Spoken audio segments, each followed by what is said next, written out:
오늘 함께 읽은 열왕기 하 4장에는 5개의 기적 이야기가 등장합니다.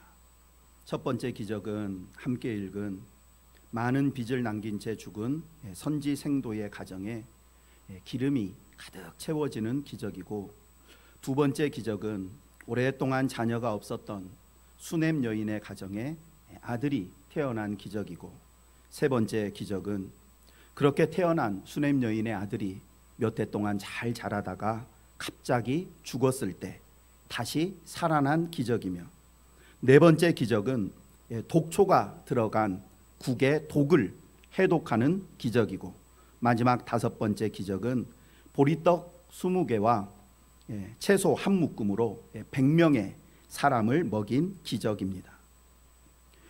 엘리사의 시대가 끝나고 엘리사 선지자가 등장하는 시작점에서 엘리사 선지자가 행했던 이 기적들을 연속적으로 소개하고 있는 이유는, 첫째, 엘리사가 스승 엘리야의 영감을 갑절이나 받은 능력의 사람이다라는 사실을 보여주기 위함이고, 둘째는 이스라엘 백성들의 수많은 불순종과 죄악에도 불구하고 하나님께서는 그 가운데 있는 신실한 그의 백성들을 이런 놀라운 방법으로 돌보시고 그들에게 사랑을 베푸시는 분이시다라는 사실을 증거하기 위함입니다.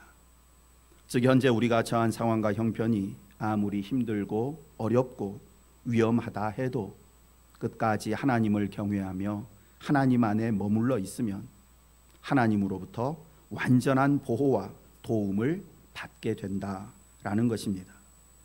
시편 91편 기자는 지존하시고 전능하신 하나님의 그늘 아래 살아가는 사람들에게는 다음과 같은 일들이 일어난다고 선언하고 있습니다. 시편 91편의 말씀들을 저와 여러분 한 절씩 교독해서 보겠습니다.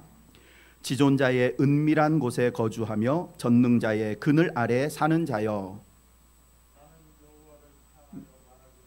잠깐만요. 집사님 말씀 안 나옵니까? 다시 제가 1절 읽겠습니다. 지존자의 은밀한 곳에 거주하며 전능자의 그늘 아래에 사는 자여.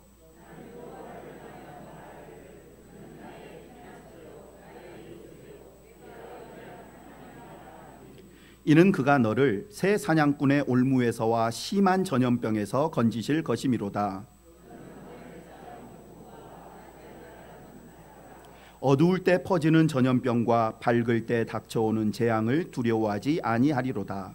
1000명이 내 왼쪽에서 10,000명이 내 오른쪽에서 엎드러지나 이 재앙이 내게 가까이 하지 못하리로다. 아멘. 말씀 가운데 파란 글씨 거주하며 사는 자. 필요할 때 잠깐 들렀다가 채워지면 또 떠나고, 잠깐 머물러 있다가 또 가고 싶으면 떠나는 사람이 아니라 그 안에 거주하며 사는 사람만이 잔인한 사냥꾼의 올무에서 건짐받고 밤에 찾아오는 전염병의 공포와 낮에 날아오는 재앙의 화살로 인해서 1000명이 왼쪽에서 10,000명이 오른쪽에서 쓰러지고 엎드러지는 것을 보면서도 두려워하지 않을 수 있다는 것입니다. 그렇다면 어디에 거주하며 사는 사람이 이런 완전한 보호와 도움을 받을 수 있는가? 지존자의 은밀한 곳과 전능자의 그늘 아래 사는 사람이라고 말씀합니다. 지존자와 전능자는 당연히 우리 하나님을 지칭합니다. 그렇다면 하나님의 은밀한 곳, 하나님의 그늘 아래가 지칭하는 것은 어디일까요? 은밀한 곳은 지성소를 지칭하고, 그 그늘 아래는 지성소 안에 들어가면 법궤가 있고 법궤를 덮는 뚜껑이 있습니다. 그리고 뚜껑은 두 천사가 날개를 이렇게 붙이고 있는데, 이렇게 두 천사가 날개를 붙이고 있는 요 아래 공간, 여기를 속죄소라고 부릅니다. 하나님의 그늘 아래가 어디냐? 두 천사 아래에 있는 이 빈 공간, 하나님의 사죄의 은혜가 임하는 속죄소를 지칭합니다. 그리고 구약의 속죄소와 하나님이 거하시는 지성소는 신약의 예수 그리스도를 상징합니다. 결국 예수 그리스도 안에 거주하며 사는 사람만이 세상의 환난과 전염병과 재앙의 폭풍우가 몰아친다 해도 전능하신 하나님의 보호하심을 받으며 평안하고 형통하고 담대한 삶을 살 수 있다는 것입니다. 지존자의 은밀한 곳과 전능자의 그늘 아래, 즉 예수 그리스도 안에 거하여 사는 사람. 여러분은 예수님 안을 수시로 들락날락하는 사람입니까? 아니면 항상 예수님 안에 거하며 어떤 일이 있어도 떠나지 않는 사람입니까? 어떤 경우에도 예수 그리스도를 떠나지 마시고 잠시라도 예수님을 잊지 않기를 원합니다. 주변 모든 사람들이 당장 눈앞의 이익과 안전과 편의를 위해서 예수님을 떠나도 우리 여수신성교회 성도들만큼은 끝까지 예수님 안에 머물며 하나님만 의지하기를 원합니다. 위기가 곧 기회다라는 말이 있듯이 현재 이 나라와 한국교회 그리고 우리 앞에 찾아온 이 모든 어려움과 고난은 하나님의 능력을 체험할 수 있는 최고의 기회입니다. 그러니 이 위기의 시대에 굳건한 반석이신 예수 그리스도 안에만 머물며 하나님 더욱 의지하기를 원합니다. 그러면 틀림없이 예수 그리스도 안에 있는 우리를 보호하시는 하나님의 손길로 인해서 우리 교회와 우리 가정이 하나님의 기적을 체험하게 될 줄 믿습니다. 엘리야 선지자를 이어서 이스라엘 백성들의 신앙을 지도하게 된 엘리사는 스승의 뒤를 이어서 여러 지역에 신학교를 세우고 선지 생도들을 가르치며 타락한 이스라엘 백성들의 신앙을 바르게 세우고자 했습니다. 그런데 그때나 지금이나 신학생들의 삶은 힘들고 어려웠는데 오늘 본문에 나오는 선지 생도의 가정도 예외는 아니었습니다. 한 선지 생도가 신학 공부를 하는 동안 생계를 유지하기 위해 가족들 모르게 많은 빚을 졌던 것 같습니다. 신학교 졸업하고 목회를 하면서 상황이 좀 나아지면 빚을 갚을 수 있겠지 이렇게 생각을 하면서 당장의 생활비를 빌렸던 것 같습니다. 그런데 안타깝게도 이 신학생은 신학교를 졸업하기도 전에 갑자기 죽게 되었습니다. 선지생도는 죽어서 천국에 갔으니 행복하겠지만 남은 가족들이 문제입니다. 남편의 갑작스런 죽음으로 인한 슬픔이 채 가시기도 전에 갑자기 채권자들이 찾아와서 죽은 남편이 진 빚을 갚으라 요구하며 갚지 않으면 너의 두 아들을 종으로 데려가겠다고 협박합니다. 남편을 잃고 절망에 빠진 여인에게 두 아들마저 잃게 될 끔찍한 상황이 찾아온 것입니다. 흔하지는 않지만 살다 보면 우리도 이와 비슷한 상황에 처할 때가 있습니다. 설상가상, 엎친 데 덮친 격이라는 말처럼 안 좋은 일들이 한꺼번에 찾아오는 상황 말입니다. 지금 눈앞에 찾아온 이 한 가지 문제 처리하는데도 벅찬데 두세 가지 안 좋은 일들이 연달아 발생해서 도저히 어찌할 수 없어서 죽고 싶은 마음까지 드는 그런 상황에 처할 때가 있습니다. 이렇게 막막하고 답답하고 두렵고 절망적인 상황이 찾아왔을 때 성도인 우리는 어떻게 해야 할까요? 오늘 본문에 나오는 선지생도의 아내의 모습을 보면서 감당치 못할 문제와 어려움에 직면했을 때 성도인 우리가 어떻게 해야 하는지에 대해 묵상해 보고자 합니다.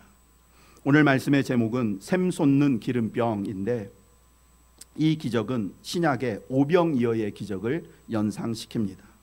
물론 현재 이 신학생의 아내가 처한 상황은 장정만 5천 명, 여인과 아이들까지 포함하면 최소 2만 명의 굶주린 사람들이라는 이 큰 문제 앞에서 가진 곳이라고는 물고기 2마리와 보리떡 5밖에 없는 그 상황보다 더 심각한 상황이라고 할 수 있습니다.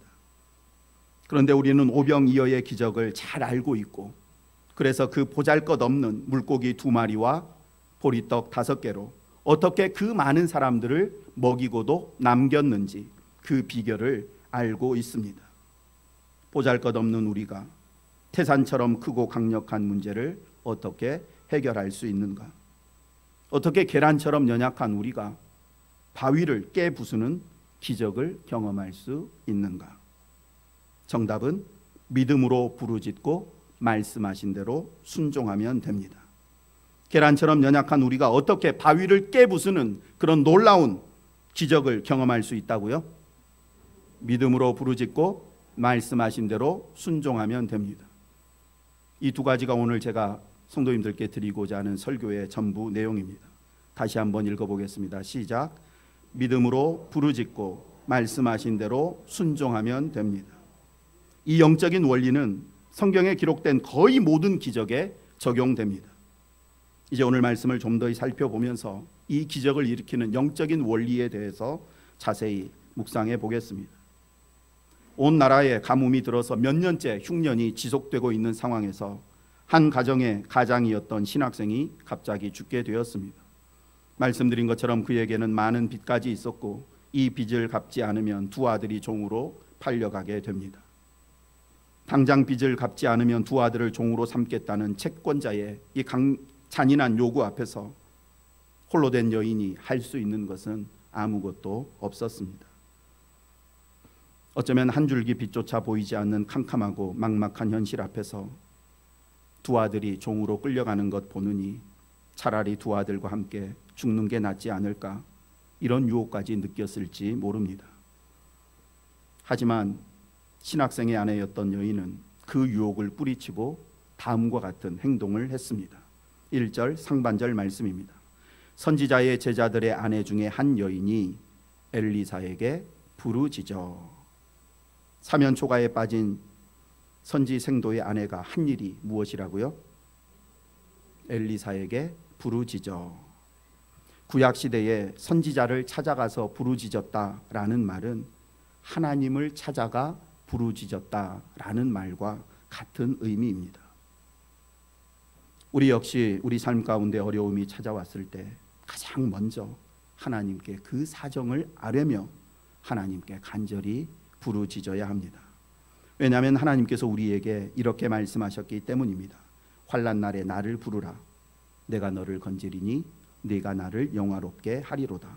수고하고 무거운 짐진 자들아 다 내게로 오라. 내가 너희를 쉬게 하리라. 이 여인은 큰 빚을 남기고 죽은 남편을 원망하거나 막막한 현실 앞에서 절망에 빠지지 않고 선지자를 찾아가 부르짖었습니다. 우리도 문제와 어려움을 만나면 원망과 절망에 빠지지 말고 즉시 하나님께 나아가 부르짖어야 합니다. 부르짖되 자세하고 구체적으로 부르짖어야 합니다. 선지생도의 아내가 하나님의 사람 엘리사에게 어떻게 부르짖었는가? 1절 말씀 다시 보시기 바랍니다. 선지자의 제자들의 아내 중에 한 여인이 엘리사에게 부르짖어 이르되 당신의 종 나의 남편이 이미 죽었는데 당신의 종이 여호와를 경외한 줄은 당신이 아시는 바니이다. 이제 빚준 사람이 와서 나의 두 아이를 데려가 그의 종을 삼고자 하나이다 하니. 그리고 2절 하반절에서는 계집종의 집에 기름 한 그릇 외에는 아무것도 없나이다. 이렇게 이 여인은 엘리사 선지자를 찾아가서 자신이 지금 어떤 상황에 처해 있는지 자세하게 설명했습니다. 이처럼 우리가 하나님께 도움을 구할 때 역시 우리가 처해 있는 상황과 형편을 최대한 자세히 하나님께 말씀드려야 합니다. 지금 현재 나에게 닥친 문제와 어려움은 무엇이고 내가 생각할 때 왜 이런 어려움이 생기게 되었는지, 지금까지 그 일이 어떻게 진행되어 왔고 그래서 현재 내 상태는 어떠하며 나에게 있는 것은 무엇이고 나는 지금 이 일이 어떻게 되기를 원하는지 자세하고 구체적으로 하나님께 부르짖으며 아뢰어야 합니다.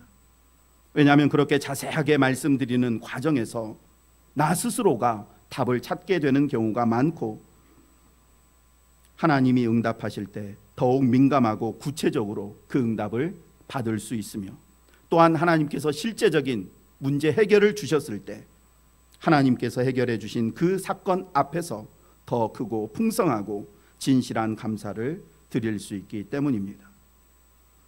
이번 한 주간 여러분들 다양한 제목으로 하나님 앞에 기도 드리실 텐데 현재 여러분이 처해 있는 상황과 형편을 최대한 자세하게 아뢰시기를 원합니다.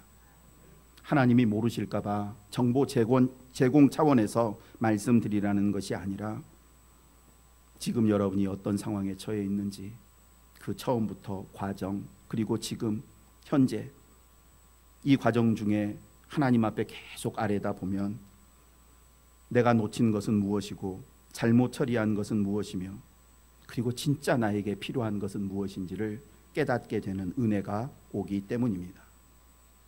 뿐만 아니라 나에게 필요한 것이 무엇인지 내가 하나님 앞에 자세하게 말씀드리면 말씀드릴수록 하나님의 뜻을 분별하기가 그만큼 쉽고 하나님이 응답하셨을 때 하나님께 우리가 드리는 감사 역시 더 풍성하고 깊어지기 때문입니다.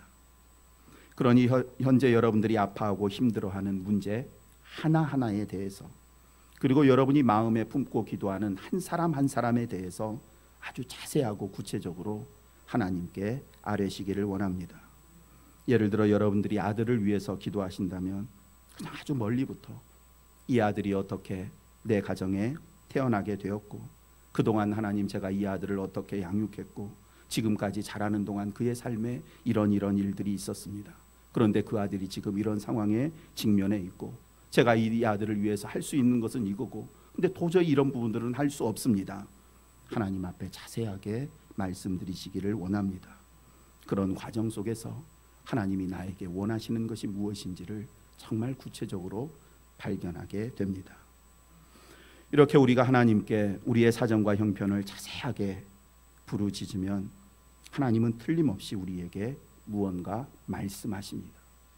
그냥 우리 말씀만 듣고 그냥 귀 딱 닫는 것이 아니라 우리가 이렇게 간절하고 자세하게 우리의 사정을 말씀드리면 하나님은 반드시 우리에게 뭔가 응답을 주십니다.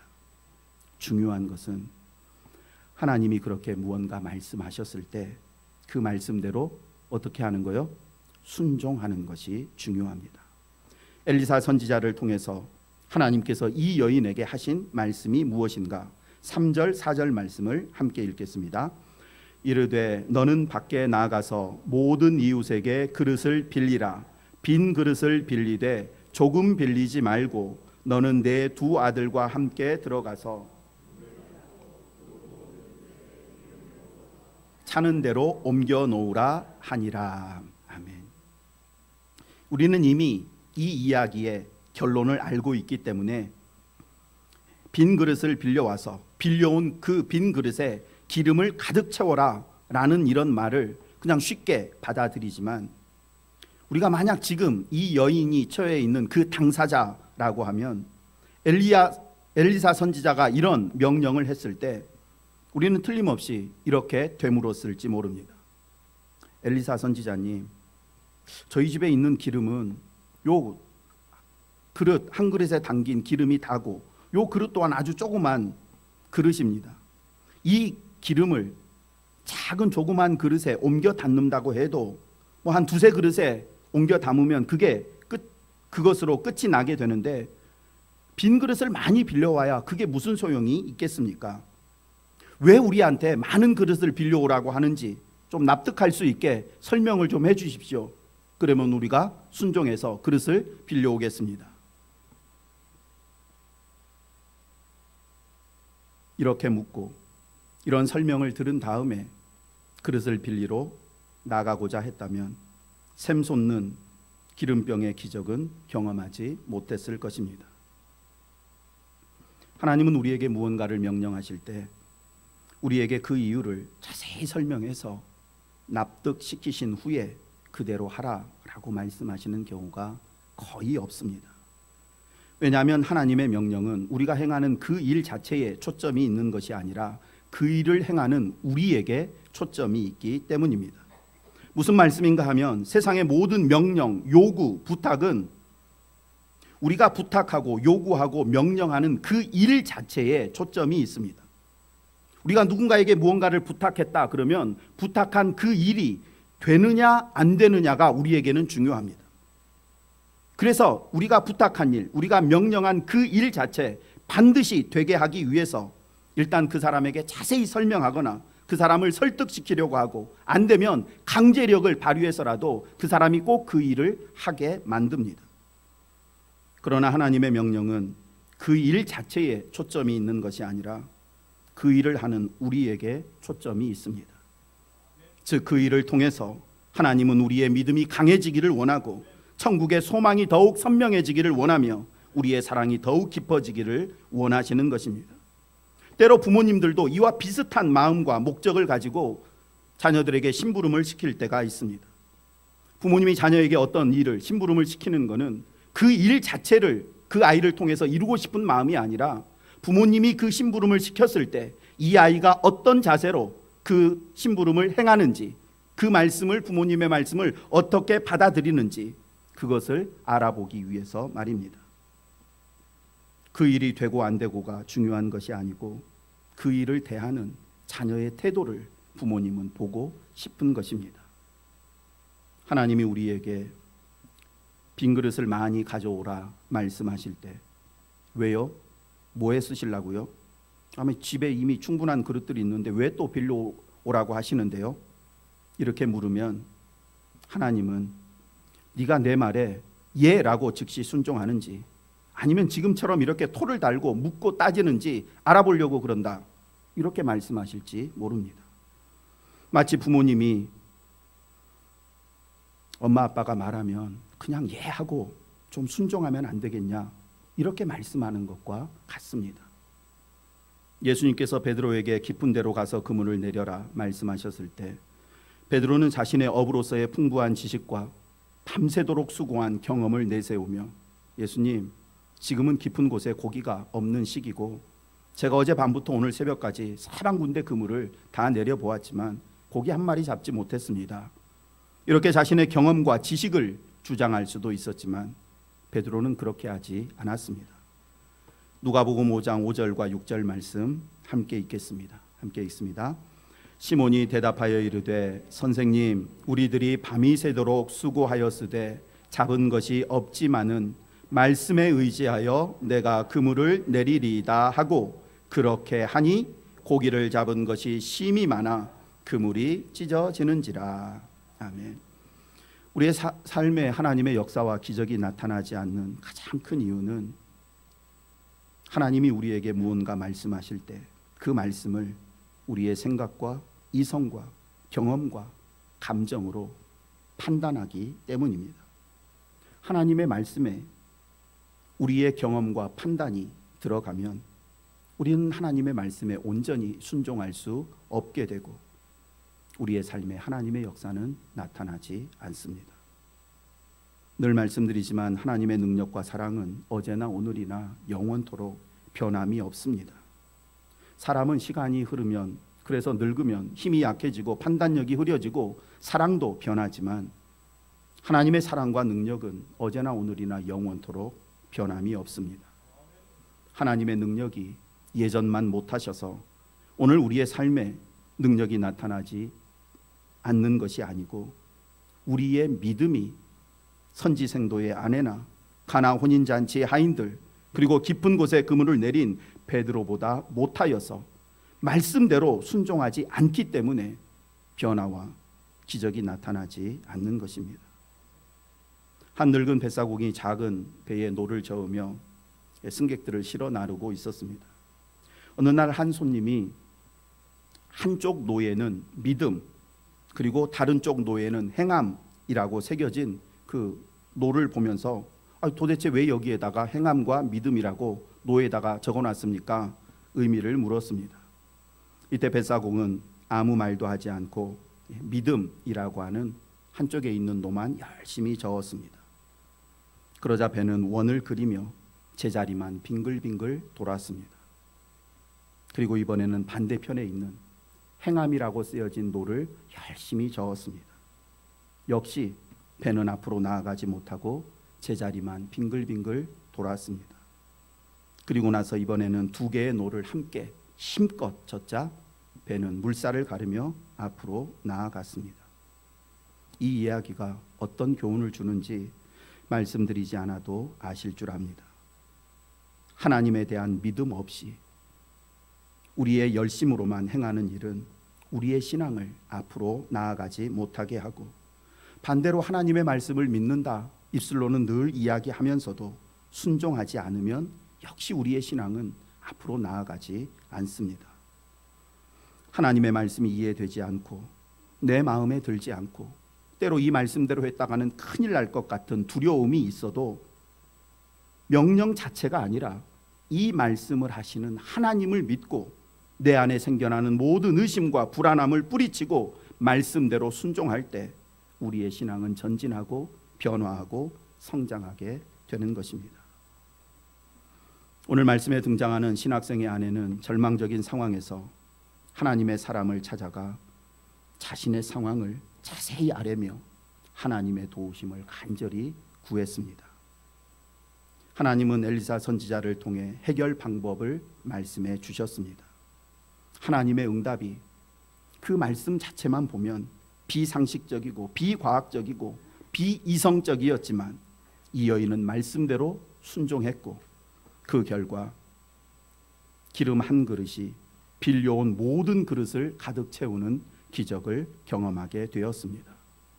그로 인해서 남편이 졌던 빚도 갚고 두 아들과 생활할 수 있는 생활비도 넉넉히 얻게 되었습니다.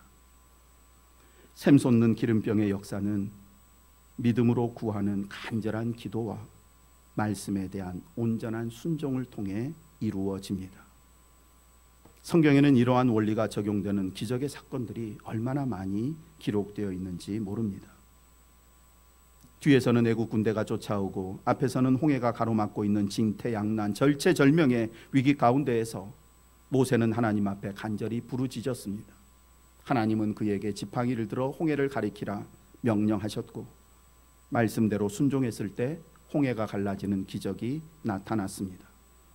거인족의 후손인 가나안 민족과의 전쟁을 앞둔 여호수아가 하나님의 군대 대장을 만나 그 앞에 엎드려 하나님의 도우심과 인도하심을 구한 후에 매일 한 번씩 여리고성을 돌고 일곱째 날에는 7번을 돌라라는 하나님의 말씀대로 순종했을 때 견고한 여리고성이 무너지는 기적이 나타났습니다. 모압, 암몬, 마온이라는 이 3개 연합군이 남유다를 침략했을 때 여호사밧 왕은 하나님 앞에 엎드려 금식하며 간절히 기도드렸고 하나님의 말씀대로 순종하여 군대 앞에 여호와를 찬양하는 찬양대를 앞세우고 나가자 여호와께서 예비하신 복병이 나타나 3개국 연합군 자중질환이 일어나 스스로 멸망했습니다. 샘 솟는 기름병의 기적을 비롯한 성경에 기록된 수많은 기적들 속에는 간절한 부르짖음과 말씀대로 순종함이라는 기적의 재료가 포함되어 있습니다. 기적을 체험하기 원하시면 현재 여러분의 모든 상황과 형편을 하나님께 간절히 아뢰며 부르짖으시고 하나님이 뭐라고 말씀하시면 힘들어도 어려워도 그대로 순종하시기를 원합니다. 끝으로 그렇다면 우리에게 있는 한 병의 기름, 한 그릇의 기름이 무엇을 상징하는지 잠깐 말씀드리겠습니다. 나에게 아무것도 없는 것 같지만 그러나 누구에게나 한 병의 기름은 다 있습니다. 그것이 무엇인가? 우리 안에 계신 성령 하나님이시고 우리 손에 들려있는 하나님의 말씀입니다. 그러니 나에게 아무것도 없다고, 나는 돈도 없고 건강도 없고 배운 것도 없고 힘도 없고 내 사정을 알고 나를 도와줄 사람도 없다고 절망하지 마시고 내 안에는 성령님이 계시고 내 두 손에는 하나님의 말씀이 들려있다, 이 사실을 떠올리며 우리 안에 계신 성령님의 감동하심을 따라 성령님이 무슨 말씀을 하시든지 그대로 순종하시기를 원합니다. 특별히 2025년 나에게 주신 하나님의 말씀 날마다 붙잡고 그 말씀이 요구하는 대로 무조건 순종하시기를 원합니다. 그러면 그 말씀 가운데 담긴 약속이 성취되는 역사를 틀림없이 보게 될 것입니다. 2025년 여러분 각자에게 주신 하나님의 말씀 분명히 기억하고 계십니까? 전에 한번 말씀드렸는데 올해 저에게 주신 하나님의 말씀은 신명기 11장 8절 그러므로 너희는 내가 오늘 너희에게 명하는 모든 명령을 지키라. 그리하면 너희가 강성할 것이요 너희가 건너가 차지할 땅에 들어가서 그것을 차지할 것이며 그리고 너희의 날이 장구하리라 라는 말씀입니다. 하나님께서 우리 각자에게 주신 말씀 속에는 거의 모든 말씀 속에 명령과 약속이 포함되어 있습니다. 하나님의 명령에 순종하면 약속은 반드시 성취됩니다. 저 역시 이 믿음을 가지고 하나님께서 날마다 오늘 저에게 하시는 모든 명령을 지키기 위해 노력하고 있습니다. 제가 전해드리는 하나님의 말씀보다 더 분명하고 확실한 하나님께서 여러분의 손에 직접 들려주신 2025년 나에게 주신 하나님의 그 말씀을 금덩이보다 귀하게 여기시고 그 말씀대로 순종하심으로 그 말씀 속에 담겨있는 약속이 성취되는 기적을 다 경험하시기를 원합니다. 말씀을 마칩니다. 아무것도 할 수 없어서 그저 하나님께 부르짖을 수밖에 없었던 여인의 간구를 들은 엘리사 선지자는 내가 너를 위하여 어떻게 하랴? 네 집에 무엇이 있는지 내게 고하라 말했는데, 하나님께서 지금 이 시간 저와 여러분을 향해서도 동일하게 말씀하십니다. 내가 너를 위하여 어떻게 하랴? 너에게 무엇이 있는지 내게 말하라. 말씀드린 것처럼 다 잃어버렸다고 생각하는 지금, 그럼에도 우리에게는 하나님의 말씀이 남아있고 내 곁을 다 떠났다고 생각되는 지금, 그래도 여전히 내 안에는 임마누엘 하나님이 계십니다. 이것을 깨닫고 발견하고 믿는 것이 너무나 중요합니다. 다 잃어버리고 다 떠난 것 같은 생각이 들 때, 그러게도 성령 하나님은 내 안에 함께 계시고 하나님의 말씀은 내 손에 들려있다고 여러분의 영혼을 향해 담대히 선포하며 힘들고 어려워도 성령 하나님의 감동하심을 따라 말씀대로 순종하시기를 원합니다. 간절히 기도하고 말씀대로 순종하면 틀림없이 현재의 메마르고 척박한 우리의 삶에 성령의 기름이 샘솟듯 솟아나게 될 줄 믿습니다. 기도하겠습니다. 사랑의 하나님 아버지, 예수님께서 제자들을 또 70명의 사람들을 이리가 득실거리는 세상에 보내시며 그들과 싸움에서 이길 수 있는 영적 비결 말씀해 주신 것처럼 오늘 이 세상에 거칠고 유혹 많은 세상을 살아가야 되는 저희들에게 어떻게 이 절망적인 상황 속에서도 절망하지 않으며 하나님의 기적을 경험할 수 있는지 말씀해 주셔서 감사합니다. 문제와 어려움이 찾아오면 즉시 하나님 앞에 나와 부르짖게 하여 주옵소서. 자세하고 간절하게 부르짖고 하나님이 뭐라고 말씀하시면 납득이 되지 않고 이해가 되지 않아도 그 말씀대로 무조건 순종하게 하여 주옵소서. 우리의 순종을 통해 역사하시는 하나님의 기적을 체험하는 모든 성도들 되게 하시고 우리 교회가 되게 하여 주옵소서. 예수님 이름으로 기도드립니다. 아멘.